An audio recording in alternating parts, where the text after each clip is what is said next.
Shalom, selamat pagi Bapak Ibu pemuda-pemudi yang Tuhan Yesus kasihi. Hari ini Senin 18 September 2023. Saya Pendeta Mike Sahetape bersama dengan istri Pendeta Sarce Pasabesi mengajak saudara untuk mengikuti renungan harian yang dikeluarkan oleh Sinode GKO dengan pola 4M, yaitu menerima, merenungkan, melakukan, dan membagikannya. Namun sebelumnya mari kita berdoa.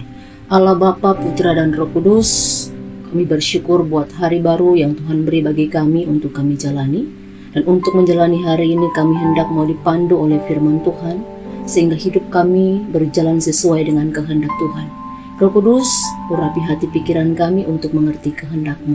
Dalam nama Yesus kami berdoa. Amin. Firman Tuhan hari ini terambil dari Mazmur 103 ayat yang ke-8 dengan tema Tuhan adalah penyayang dan pengasih. Mazmur 103 ayat 8, Tuhan adalah penyayang dan pengasih, panjang sabar dan berlimpah kasih setia. Untuk menggali firman Tuhan hari ini, kita akan dipandu dengan pertanyaan sebagai berikut. Yang pertama, apa saja sifat-sifat Allah dalam ayat 8? Sifat-sifat Allah dalam ayat yang ke-8 yang pertama, Tuhan adalah penyayang. Yang kedua, sifat yang kedua adalah Tuhan adalah pengasih. Dan yang ketiga adalah Tuhan, sifat Allah yang ketiga adalah panjang sabar. Dan yang keempat berlimpah kasih setia. Yang kedua, apa arti atau makna dari sifat Allah itu? Arti dari sifat Allah yang pertama, Tuhan adalah penyayang. Penyayang atau tepatnya diterjemahkan Tuhan adalah penuh dengan belas kasihan atau berkemurahan. Bapak Ibu, ayat ini ditulis dengan latar belakang bahwa pada waktu itu Musa sedang berada di atas gunung Sinai untuk menerima 10 hukum Taurat, dan ketika dia turun, dia menjumpai Israel sedang menyembah anak lembu emas, membuat patung itu, sehingga Musa marah dan melemparkan 2 batu yang berisi 10 hukum Taurat itu sampai hancur. Itulah sifat manusia, mudah marah, mudah kesal dengan orang yang berbuat salah kepada kita. Tapi apakah Allah demikian? Tidak. Dikatakan Tuhan adalah penyayang. Dia Tuhan penuh dengan belas kasihan, penuh dengan kemurahan. Dia tetap sayang Israel sekalipun mereka berbuat dosa, sekalipun mereka berpaling dari Dia, sekalipun mereka melakukan penyembahan berhala dengan membuat anak lembu emas. Tapi Tuhan tidak marah, Tuhan tidak menghukum mereka, Tuhan tidak menghancurkan mereka seperti Musa menghancurkan 2 batu itu. Tapi Tuhan tetap sayang kepada mereka. Dia Allah yang penuh belas kasihan kepada Israel. Bukankah demikian juga dengan kita? Kita seringkali jauh, kita berpaling dari Allah, kita berbuat dosa, kita menduakan Allah dalam kehidupan kita. Apakah Allah langsung marah dengan kita? Tidak. Dia Allah tetap menyayangi kita, Dia tetap mengasihi kita. Dia Allah yang penuh dengan kemurahan, Dia Allah yang penuh dengan belas kasihan kepada kita, sehingga kita boleh ada sampai hari itu. Semua karena apa? Karena Tuhan sayang saudara dan saya. Dia penuh dengan belas kasihan. Yang kedua, sifat Tuhan yang kedua adalah pengasih. Pengasih atau yang tepatnya diterjemahkan dengan Allah penuh dengan anugerah atau anugerah. Anugerah berarti sesuatu diberikan kepada seseorang yang tidak pantas atau tidak patut menerima itu. Itulah Allah. Israel tidak pantas untuk menerima anugerah Allah. Israel tidak pantas untuk menerima pengampunan daripada Allah. Kenapa? Karena kalau kita melihat bagaimana Allah sudah menyelamatkan, anugerah Allah, Dia berkata, "Akulah Tuhan Allahmu yang membawa engkau keluar dari tanah Mesir, dari tempat perbudakan." Allah telah membebaskan mereka yang 430 tahun lamanya dalam penderitaan perbudakan di Mesir. Allah menyelamatkan mereka melewati laut Teberau, membebaskan mereka dari tentara Firaun, menuntun mereka dengan tiang awan dan tiang api pada waktu siang dan malam, memberi mereka makanan surgawi, memberikan mereka minum dari batu karang. Apakah perbuatan Israel kepada Allah? Justru mereka berpaling kepada Allah, mereka menyembah Allah lain, mereka memberontak, bersungut-sungut, mereka berdosa kepada Allah, sehingga mereka tidak patut sebenarnya. Tetapi itulah Allah, Dia Allah yang penuh dengan anugerah.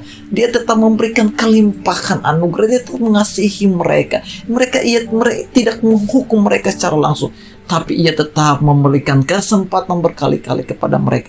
Itulah anugerah Allah. Bukankah hidup kita juga demikian? Kita berbuat dosa setiap hari, berpaling daripada Allah, memberontak, jatuh berkali-kali, gagal berkali-kali. Tapi apakah Allah menghukum kita? Tidak. Dia memberikan anugerah kepada kita. Dia memberikan kesempatan kepada kita. Bahkan bukan hanya kesempatan, tapi dia juga tetap memberkati kita. Bapak Ibu, kalau kita mau lihat hidup kita, kita tidak sepadan dengan firman Allah. Kita berbuat dosa, tapi Allah tetap memberkati kita. Apakah Allah menarik berkat-berkat semuanya? Tidak. Dia tetap memelihara kita. Dia memberikan kesempatan. Dia memberkati usaha dan pekerjaan kita dan sebagainya. Itu adalah anugerah Allah. Seluruh berkat yang kita terima hanya karena anugerah Allah. Kita nggak patut menerima itu semua, tapi itulah anugerah Allah bagi kita. Sifat yang ketiga, dia Allah yang panjang sabar. Bapak Ibu, Allah yang panjang sabar. Ketika Israel berdosa, ketika mereka berpaling pada Allah, mereka menyembah patung tuangan itu, Allah tidak langsung menghukum mereka. Panjang sabar berarti Allah memberikan kesempatan pertama, kedua, ketiga, dan seterusnya kepada mereka. Karena Yehezkiel berkata, Allah tidak menghendaki kematian orang fasik, tapi Allah menghendaki pertobatannya. Allah panjang sabar, Allah diartikan sebagai Allah memberikan kesempatan yang tidak terbatas buat mereka, dengan maksud supaya mereka mau bertobat, dengan maksud supaya mereka sadar kembali. Jadi Bapak Ibu kekasih Tuhan, panjang sabar Allah jangan dimaknai bahwa Allah tidak menghukum atau Allah tidak membalas. Tidak, tetapi Allah panjang sabar berarti Allah memberikan kesempatan buat kita berkali-kali. Supaya apa? Supaya kita bertobat, supaya kita berubah, supaya kita kembali. Jadi kalau hari ini kita jauh, Allah berikan kesempatan dengan tidak menghukum supaya kita kembali dekat. Kalau hidup dalam dosa, Allah memberikan kesempatan kepada kita supaya kita bertobat dan memperoleh kehidupan. Karena jujur, kalau Allah tidak panjang sabar, maka kita semua harus menghadapi penghukuman itu. Tapi Allah tidak langsung hukum. Dia memberikan kesempatan untuk kita berubah dan bertobat. Dan sifat Allah yang terakhir, yaitu dia Allah yang berlimpah kasih setia. Kata berlimpah itu berarti tidak pernah habis-habis, selalu ada saja. Ratapan berkata, kasih setia Tuhan selalu baru setiap hari. Setiap hari kasih setia Tuhan selalu ada bagi kita. Sekalipun kita menyakiti hati Allah, kita berpaling daripada Allah, kita memberontak berdosa. Tapi apakah kasih setia Allah berakhir? Tidak. Sekalipun kita tidak setia, dia tetap setia kepada kita. Sekalipun kita berpaling dari Allah, Allah tidak pernah berpaling kepada kita. Itulah kelimpahan kasih setia Allah. Dia Allah yang selalu memiliki kasih-Nya kepada kita setiap hari. Hari ini dengan pergumulannya, besok dengan pergumulannya, kasih setia Allah selalu ada bagi kita dan saya. Dan kesimpulannya adalah bahwa dosa yang kita perbuat tidak kita terima setimpal dengan itu, karena Allah adalah penyayang dan pengasih. Melalui firman Tuhan tadi, maka pelajaran bagi kita adalah Allah tidak pernah meninggalkan umat-Nya meskipun mereka sering gagal dan berbuat salah. Allah selalu bersedia memberi kesempatan kedua, ketiga, dan seterusnya, asalkan kita mau bertobat dan kembali kepadanya. Allah juga mengetahui kelemahan kita sebagai manusia yang fana dan rapuh, sehingga Dia tidak memperlakukan kita sesuai dengan dosa kita, tetapi sesuai dengan kasih-Nya yang besar. Mari kita bagikan kebenaran firman Tuhan kepada saudara kita, jemaat dalam rekan kerja dan pelayanan kita. Mari kita berdoa.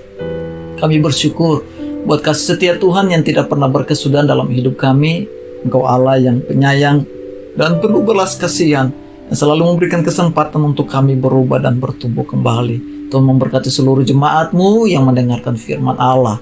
Biarlah kasih setia Allah selalu baru bagi kami semua. Dalam nama Yesus kami berdoa. Amin. Selamat beraktivitas. Tuhan Yesus berkati kita.